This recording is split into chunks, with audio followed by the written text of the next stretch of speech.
Hello, my name is Murs. This is what's in my bag. Mostly, I have CDs.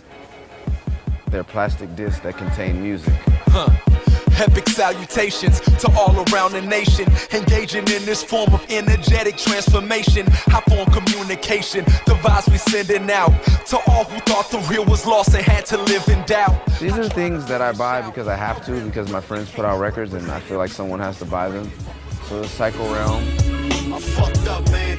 Give me some, give me bumps, give me up, man. I'm stumbling drunk, man. I don't give a fuck. It's all right tonight, 'cause I'm gone. Sound like the Pico Union District of Los Angeles, like Cypress Hill on steroids, with like the marijuana cloud that surrounds Cypress Hill, replace that with a rain cloud or a cyanide cloud, and that's what Psycho Realm is. This is my choice, LP. Still waiting on some royalties from Def Jux albums, but maybe if I buy the record, you know. All of y'all rappers and producers and such, no homo promo, homie, you might get your ass punched. Like Def Jam circa 83, you get rushed. But no, Killer Mike called me recently, and his kid is a big fan of me, so I don't know if that means he's a fan of mine. So I bought a single at another record store while I was on the road, and I bought that, and it was dope. So I'm really excited to hear it. Often, when I go to record an album, I come in Amoeba, and John Lou just gives me, I tell him like, okay, for this album, I'm in Elton John, Curtis Mayfield, and Elvis Presley. And then John Lou will say this, and this.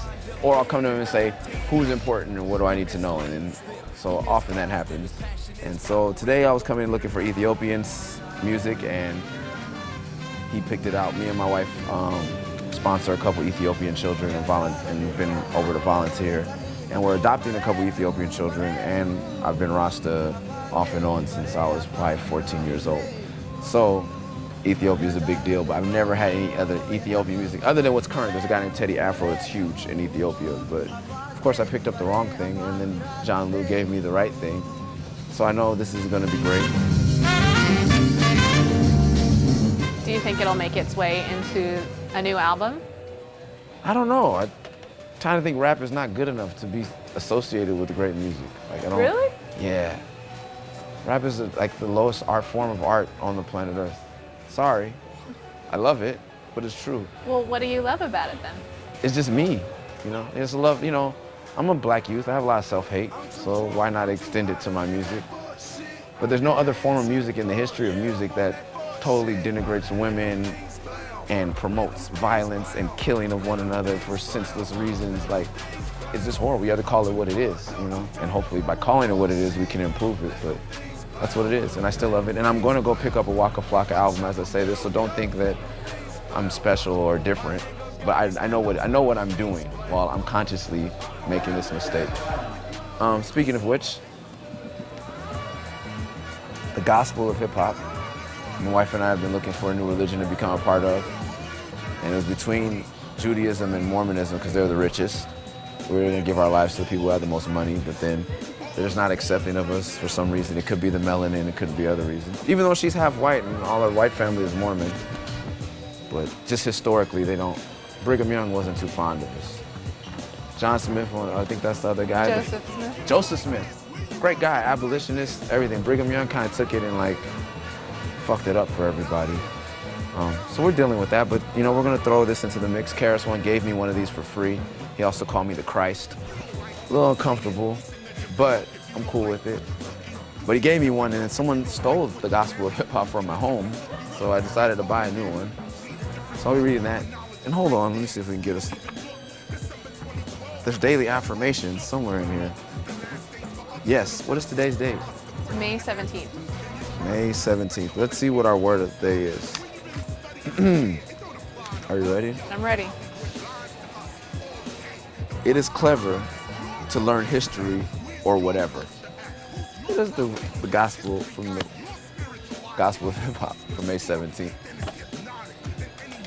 History from wherever, whatever. Punch Brothers. As you met me on the aisle, as we're hanging out with Rachel on the country aisle, as I often do. I own quite a few country albums and a banjo, but that's a whole nother thing. I'm not lying. I saw the Punch Brothers, which just seemed like an interesting name, and I looked at their first album, or a second album that's new, and I usually try to go back and get the first album. But I'm usually a second album kind of guy. Once you make it over the sophomore slump, you're an official great band. So I was looking at the two, and then one was produced by John Bryan, who's probably the greatest musician I've ever seen ever in my life. If you haven't been to the Largo, go check him out. If he still even does that. If you love music, you'll love that. He's amazing. So I saw the album was produced by John Bryan. It's like, no question, you have to buy it. And finally, for my wife, the first album I bought by a non-black person as an adult. Wow. And the first punk concert I ever went to.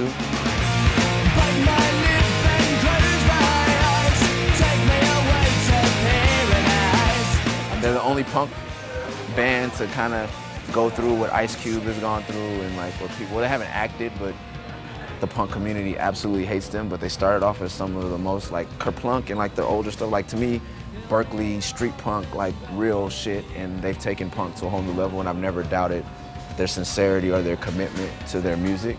I don't think they did any of it to sell. They just happened to be a group of very authentic punks that, I don't know, That happened to make it very big. opera. Yeah. This is one of the first punk bands that made me like, this album did what it's supposed to do. When people get mad at bands for selling out, like if they hadn't sold out, I would have never bought Kerplunk or any of their older stuff, and I would have never gotten into punk. And I was a 14-year-old, how else fuck else was I supposed to find out about cool music? So I'm thankful for Green Day. And my wife honestly likes the album, which is weird to me, because she has very poor taste in music. Just kidding.